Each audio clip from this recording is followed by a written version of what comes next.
इस वीडियो में इलिसिड के चैप्टर 122 और 123 को एक्सप्लेन किया गया है। अगर इसके पहले के वीडियो नहीं देखे हो तो कमेंट बॉक्स में प्लेलिस्ट का लिंक है, जाकर देख सकते हो। चैप्टर शुरू होता है और जियो सोचता है मुझे विश्वास नहीं हो रहा कि मैंने सच में सूचियोन को डिफीट कर दिया। इस बार वो ऑफ गार्ड नहीं था, मैंने पहली बार किसी ऐसे को हराया है जो कि मेरे अटैक के लिए तैयार था। सीन शिफ्ट होता है और केडन इनहुक की तरफ देख रहा होता है। इनहुक बोलता है मुझे माफ कर देना, मेरे पास चेयरवुमन को आपके और जियो के बारे में बताने के अलावा कोई और चॉइस नहीं थी। केडन कहता है अच्छा ठीक है, मैं समझ रहा हूं तुम्हारे कुछ रीजन होंगे। जियोंग पूछती है तुम कोरिया में कितने वक्त तक रुकने के बारे में सोच रहे हो? आपकी प्रेजेंस काफी स्ट्रांग है, इसलिए मुझे ये पूछना पड़ेगा। केडन बोलता है मैं यहाँ बस जियो का स्पार मैच देखने के लिए आया था। वैसे मैंने सुना शिनवा जियो की काफी केयर करती है। जियोंग बोलती हम उसके स्पॉन्सर होने की वजह बस अपना काम कर रहे हैं, प्लस जियो का मेरे ऊपर फेवर भी है। केडन कहता है स्पॉन्सर कभी इतनी केयर नहीं करते और तुम लोग उसका काफी ख्याल रखते हो, इसलिए मैं बीच में आया था कि मेरे और जियो के वजह से शिनवा को कोई कुछ ना बोले। मैं ये चीज कभी नहीं भूलूंगा, तुम्हारा मेरे ऊपर एक फेवर रहेगा। अच्छा ठीक है, अगर कभी चांस मिला तो मैं तुमसे दोबारा मिलूंगा। जियोंग पूछती है मिस्टर केडन, मैंने सुना है कि आप हमेशा स्ट्रॉन्ग अवेकन वंस को चैलेंज करते हो। केडन बोलता है हाँ, मैं उनसे फाइट करता हूँ जो कि मेरे से स्ट्रांग होते हैं या फिर मेरा उनमें इंटरेस्ट आ जाता है। जियोंग पूछती है तो क्या मैं इतनी स्ट्रांग हूं कि आपका मेरे में इंटरेस्ट आए? केडन बोलता है पहले मैं बिना सोचे किसी भी फाइट करने के लिए चले जाता था, पर फिलहाल मैं ऐसा नहीं करता हूं। अब ज्यादा इंटरेस्टिंग अवेकन्ड वंस नहीं है और बाकी सब किसी ग्रुप के लीडर हैं। एक पॉइंट पर अवेकन्ड वंस मेरे चैलेंज को अवॉइड करने लगे थे। जरूर उनका कुछ रीजन होता होगा, पर सबसे बड़ा रीजन ये था कि फाइट के अंदर मैं या मेरा ओपोनेंट कोई ना कोई बैडली इंजर्ड होगा या मर जाएगा। अगर ऐसा किसी ग्रुप के लीडर के साथ होता है तो वो ग्रुप कुछ टाइम के लिए वीक हो जाती है, जिसके वजह से वो दूसरे अवेकन वंस के लिए इजी टारगेट बन जाते हैं। इसी रीजन की वजह से तुमने भी कभी प्रॉपर फाइट नहीं की होगी, इसलिए पता करना चाहती होगी कि तुम कितनी स्ट्रांग हो। तुम ये पूछना चाहती हो ना कि तुम इतनी स्ट्रांग हो कि नहीं कि मेरा इंटरेस्ट तुम्हारे अंदर आए।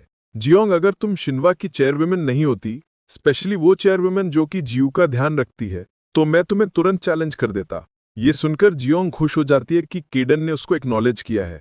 जियो पूछता है क्या आपकी बात खत्म हो गई? केडन बोलता है हाँ, जस्ट अभी हुई है। जियो कहता है 1 मिनट रुकना, मैं जियोंग और इनह्युक को बाय बोलकर आता हूँ। अच्छा तो अब मैं चलता हूँ, आप दोनों से बाद में मिलूंगा। ये देखकर वो दोनों खुश हो जाते हैं। जियो पूछता है क्या हम जाने के लिए टैक्सी कर लें? केडन बोलता है नहीं, तुझे वॉकिंग करते हुए ट्रेनिंग करनी चाहिए। मुझे पता है कि तू थक गया होगा, पर ट्रेनिंग से पावर वापस रीगेन कर सकता है। सीन शिफ्ट होता है और सूचियोन बोलता है प्लीज मुझे माफ कर देना। कंगसू कहता है तुम्हें माफी मांगने की जरूरत नहीं है, तुम्हें हारने की वजह से ऐसा बोलने की जरूरत नहीं है। सूचियोन बोलता है पर मुझे फादर के बाद बैकडू का नेक्स्ट लीडर बनना है। मेरी डिफीट बैकडू के लिए काफी बड़ी ह्यूमिलिएशन रही होगी। कंगसू बोलता तुम ऐसा मत सोचो, तुम्हारे पास इंप्रूव करने के लिए काफी वक्त है। तुम्हें बस इस हार से सीख करके हार्डवर्क करना है। मुझे इससे ये नहीं बताना चाहिए कि जियो कैडन का डिसाइपल है, ये अभी झेल नहीं पाएगा। सूचियोन पूछता है वैसे फादर कहाँ पर है? हम एक सीन देखते हैं जहां कंगसू कहता है तुम्हें सूचियोन पे इतना हार्ड होने की कोई जरूरत नहीं है, उसका ओपोनेंट केडन का स्टूडेंट है। सूबिल बोलता है ये हारने का कोई एक्सक्यूज थोड़ी है, आखिर इस माइंडसेट के साथ वो स्ट्रांग कैसे बनेगा? जब सूचियोन उठ जाए तो उसको मेरी नजरों के सामने से ले जाना। कंगसू कहता है इसके बाद हम अलग हो गए क्योंकि उन्हें कुछ और काम करना था। सीन शिफ्ट होता है और सुपल सोचता है वो बच्चा केडन का डिसाइपल होने के साथ जिसॉक और सुबिन का दोस्त भी है, प्लस उन्होंने साथ में रियल कॉम्बैट भी किया है। क्या मुझे नेक्स्ट जनरेशन में भी शिनवा और यूनियन को लीड करते हुए देखना पड़ेगा? सीन शिफ्ट होता है और केडन बोलता है तू आज जीत गया है, पर सूचियोन की पावर तेरे से ज्यादा है। मैंने तुझे 1-on-1 कॉम्बैट के लिए ट्रेन किया है। अगर ये 1-on-1 नहीं होता तो तू हार जाता, क्योंकि रियल सिचुएशन में हमेशा 1-on-1 फाइट नहीं होती है। प्लस अगर मैच ज्यादा देर तक चलता तो तेरी एनर्जी खत्म हो जाती, क्योंकि तुझे ग्रेविटी में फास्ट मूव करना था। तुझे अभी भी जीसॉक और सुबिन के साथ कंपेयर नहीं किया जा सकता, क्योंकि वो सब बचपन से ट्रेनिंग करते आ रहे हैं। तेरे और उनमें टाइम का काफी डिफरेंस है, इसलिए मैं तुझे एक ऐसी एबिलिटी सिखाने वाला हूं जो कि 1-on-1 कॉम्बैट के लिए स्पेशलाइज्ड है। तुझे ये सोचकर ट्रेनिंग करनी है कि तू 1-on-1 कॉम्बैट में नहीं हारेगा। जियो बोलकर ठीक है। केडन कहता है अबे यार, पर ये मेरे ऊपर ऐसे क्यों बैठे हैं? हाँ, इधर आओ, तुम लोग को क्या लगता है तुम लोग कहाँ जा रहे हो? केडन उनके साथ खेलने लग जाता है। तभी जियो गेट खोलता है जहां सुबिन और जीसॉक होते हैं। वो बोलते आज तेरा सूचियोन के साथ मैच था ना? जियो कहता है हाँ आज ही था। वो दोनों बोलते मतलब ये सच था, तो तूने हमें बताया क्यों नहीं था? जियो कहता है तुम लोग अभी भी रिकवर हो रहे थे, इसलिए मैं तुम्हें परेशान नहीं करना चाहता था। जीसॉक पूछता है चल बता तेरा मैच कैसा गया? सुबिन बोलती है तू हमें कुछ बता क्यों नहीं रहा है, कहीं उससे हार तो नहीं गया है? जियो कहता नहीं ऐसा कुछ भी नहीं है। जीसॉक बोलता है ओ तो तू जीत ही गया, मुझे पहले से ही पता था। सूचियोन अब शर्म के मारे रो रहा होगा। तभी केडन को देखकर वुइन डर जाता है। सुबिन पूछती अब ये कौन है? केडन बोलता है अबे यार ये लोग यहाँ क्या कर रहे हैं? एक सेकंड, मैं तो भूल ही गया था मैं अपने कैट फॉर्म में नहीं हूँ। जियो बताने से हिचकिचा रहा था कि केडन कौन है। तभी केडन बोलता है मैं जियो का टीचर हूँ। जियो कहता है हाँ ये मेरे टीचर हैं। जीसॉक कहता है ओ तो तेरे पास एक टीचर थे इसलिए तू इतनी जल्दी इंप्रूव कर रहा था। वैसे वुइन तुझे कुछ हुआ है क्या? वुइन कहता है नहीं कुछ भी नहीं हुआ है। जियो ने इंट्रोड्यूस करता है। जीसॉक पूछता है मिस्टर क्या हम इससे पहले कभी मिले हैं? केडन बोलता है नहीं, एक सेकंड के लिए भी नहीं मिले हैं। जीसॉक बोलता है ये तो काफी अजीब है, मुझे इनकी आवाज जानी पहचानी लग रही है। वैसे कैसीन नाइट्रेट कहाँ है? वो मुझे नहीं दिख रहा है। जियो कहता है अच्छा वो तो बाहर वॉक के लिए गया है। वैसे कोई और भी आया है?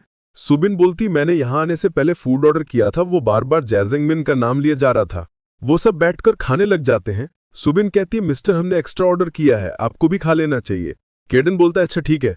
सुबिन कहती है लगता है आपको कैट्स काफी पसंद है, सब आपके आसपास बैठी हैं। आप जियो के टीचर हो, इसका मतलब आपकी भी पावर सुपर स्पीड है? केडन कहता है नहीं, जियो के पास सुपर स्पीड हमारे मिलने से पहले से थी, मैं इसको फोर्स कंट्रोल और बाकी चीजें सिखाता हूँ। सुबिन कहती फोर्स कंट्रोल, इसका मतलब जियो का इलेक्ट्रिक इन्फ्लुएंस आपकी वजह से है। वैसे क्या आपने भी अपनी इलेक्ट्रिक एट्रीब्यूट को बाकी लोगों की तरह सेम रीजन की वजह से चूज किया है? केडन पूछता है तुम्हारा इससे क्या मतलब है, कौन सा रीजन? सुबिन बोलती इलेक्ट्रिक एबिलिटी होना काफी बड़ी बात होती है, यहाँ तक कि लोग अपने एट्रीब्यूट को इलेक्ट्रिसिटी में चेंज करने का ट्राई करते हैं। जीसॉक बोलता है हाँ ये सब सिर्फ एक इंसान की वजह से हो रहा था, उस टाइम इसका काफी ट्रेंड था, सब इलेक्ट्रिक पावर पाने के लिए परेशान थे पर यह आसान नहीं था। उनके पास सही फोर्स कंट्रोल प्लस उसको हैंडल करने के लिए स्ट्रांग होना जरूरी था। केडन पूछता है वो कौन कमीना है जिसने मेरे अलावा इलेक्ट्रिक एट्रीब्यूट को इतना ज्यादा फेमस किया है? जीसॉक और सुबिन केडन का नाम लेते हैं। ये सुनकर तो जियो और केडन सदमे में पहुंच जाते हैं।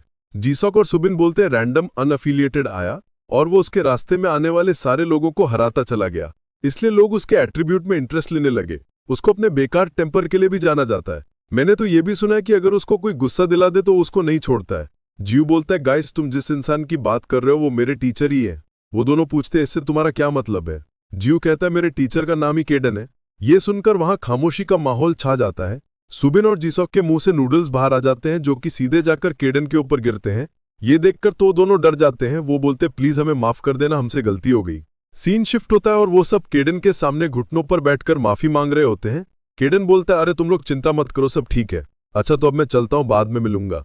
जीसॉक और सुबिन बोलते हमें तो लगा था कि आज हमारा आखिरी दिन होगा, क्या केडन सच में तुम्हारा टीचर है? जियो कहता है हाँ, मुझे माफ कर देना, मैं तुम्हें बताना चाहता था पर बता नहीं सकता था। वो दोनों बोलते हैं हम समझ रहे हैं, अगर लोगों को इसके बारे में पता चल जाता तो तुम्हें दिक्कत होती। ऐसे काफी सारे लोग होते हैं जो अपने टीचर को सीक्रेट रखते हैं, पर फिर भी किसने ही सोचा था कि केडन तुम्हारा टीचर होगा। जब लोगों को इसके बारे में पता चलेगा तो वो हैरान रह जाएंगे, क्योंकि वो वर्ल्ड के स्ट्रॉन्गेस्ट अवेकन्ड वंस में से एक है। वैसे वुइन तू भी काफी ज्यादा सरप्राइज्ड हो गया था ना? वुइन कहता है नहीं, मैं उनसे पहले भी मिला था इसलिए मुझे इसके बारे में पहले से अंदाजा था। ये सुनकर वो दोनों उसको मारने लग जाते हैं। इसी के साथ ये चैप्टर यहीं पर खत्म होता है। नेक्स्ट चैप्टर अगले वीडियो में, तब तक के लिए बाय बाय।